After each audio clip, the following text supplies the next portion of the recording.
Friends, welcome to my YouTube channel career with Komal ma'am. इससे पहले हमने बहुत सारे वीडियो अपलोड किए हैं जिसमें top 5 universities of online MBA, under 1 lakh budget और भी बहुत सारे वीडियोस इस तरह के हमने अपलोड किए हैं। अगर आपने चैनल को अच्छे से विजिट नहीं किया है तो जाके विजिट कीजिए। आज का टॉपिक आपने थंबनेल में भी देख लिया होगा, डिस्क्रिप्शन में भी देख लिया होगा कि किस तरीके से हमें चूज़ करना है कि हम एमबीए एचआर में करें या मार्केटिंग में करें। कौन कौन से पॉइंट्स है जो हमें हमारे डिसीजन को लेने में और ज़्यादा हेल्प करेंगे कि हमें एचआर में करना चाहिए या मार्केटिंग में करना चाहिए।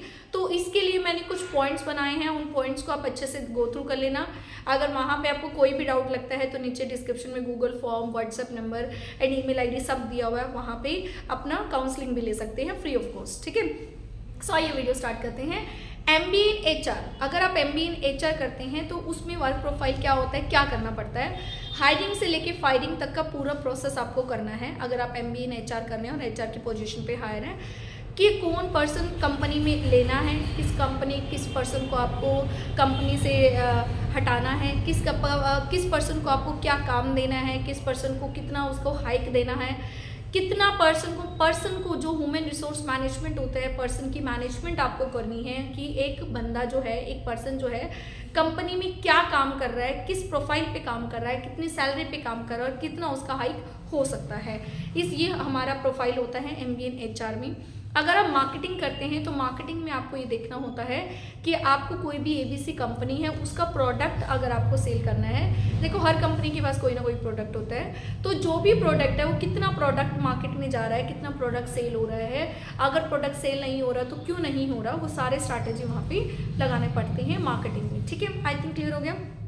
सेकेंड, अगर मैं बात करूं एमबीए इन एचआर में आपको क्या क्या स्किल्स रिक्वायर्ड होती हैं, तो सबसे पहले कम्युनिकेशन स्किल रिक्वायर्ड होती है। वो दोनों तरफ है, आप एमबीए इन एचआर में भी है और मार्केटिंग में भी है।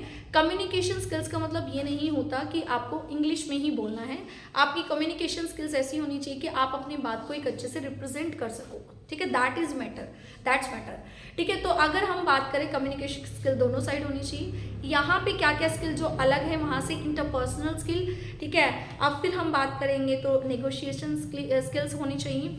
ये स्किल्स बहुत ज़्यादा ज़रूरी हैं अगर आप एचआर की पोजीशन पे होते हैं। तो अगर आप मार्केटिंग की पोजीशन पे होते हो तो मार्केटिंग में communication skill as I said before.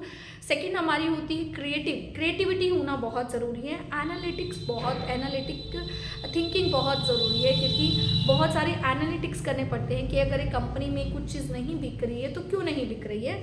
उसके अलावा प्रॉब्लम सॉल्विंग स्किल्स भी होनी ज़रूरी है कि अगर हम उस प्रॉब्लम को सॉल्व कर रहे हैं तो हमें किस तरीके से सॉल्व करना है। आई थिंक क्लियर हुआ। थर्ड, कि वर्किंग मैथड क्या रहता है। Working method in the sense कि अगर एचआर की आप जॉब करते हो तो आपका टोटल जो है वर्किंग आपका ऑफिस वर्किंग रहती है। आपको कोई फील्ड में नहीं जाना, कुछ नहीं करना, आपको ऑफिस में बैठ के काम करना है। अगर आप मार्केटिंग में जाते हो तो आपको ऑफिस में भी बैठना पड़ सकता है और आपको बाहर भी जाना पड़ सकता है। अगर आप डिजिटल मार्केटिंग कर रहे हो तो आप ऑफिस में बैठ के करोगे। अगर आप मार्केटिंग रिसर्च एनालिटिक्स की पोस्ट पे हो तो भी आप मार्केट में जाके यहीं आप ऑफिस में बैठ के करोगे।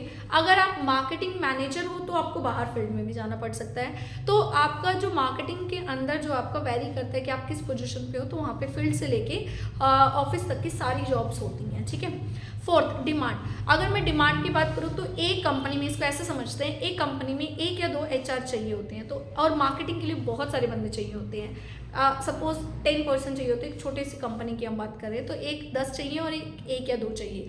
तो आप खुद समझ सकते हो कि किसकी डिमांड ज़्यादा है। एचआर की डिमांड कंपैरेटिवली कम है और मार्केटिंग की डिमांड बहुत ज़्यादा है। ठीक है। Fifth point, average placement. अगर मैं बात करूँ तो यहाँ पे एवरेज प्लेसमेंट 8 से 15 लाख का रहता है और यहाँ पे एवरेज प्लेसमेंट 10 से 20 लाख का रहता है। ठीक है। दूसरा, उस प्लेसमेंट को आप जैसे जैसे आप काम करते हो उसमें अपनी मर्जी से कमा सकते हो मार्केटिंग में, लेकिन एचआर में ऐसा नहीं होता है।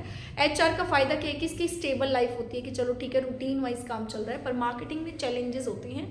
तो अगर आपको चैलेंज फेस करना अच्छा लगता है तो आप एमबीए मार्केटिंग में जा सकते हैं। ठीक है, आई थिंक क्लियर हो गया। इसके अलावा कोई भी ऐसा पॉइंट नहीं है जो आपको बताया जाना चाहिए और वो इम्पॉर्टेंट है। ये बहुत इंपॉर्टेंट पॉइंट और इन्हीं के बेस पे हमारा डिसीजन निकल के आ जाता है।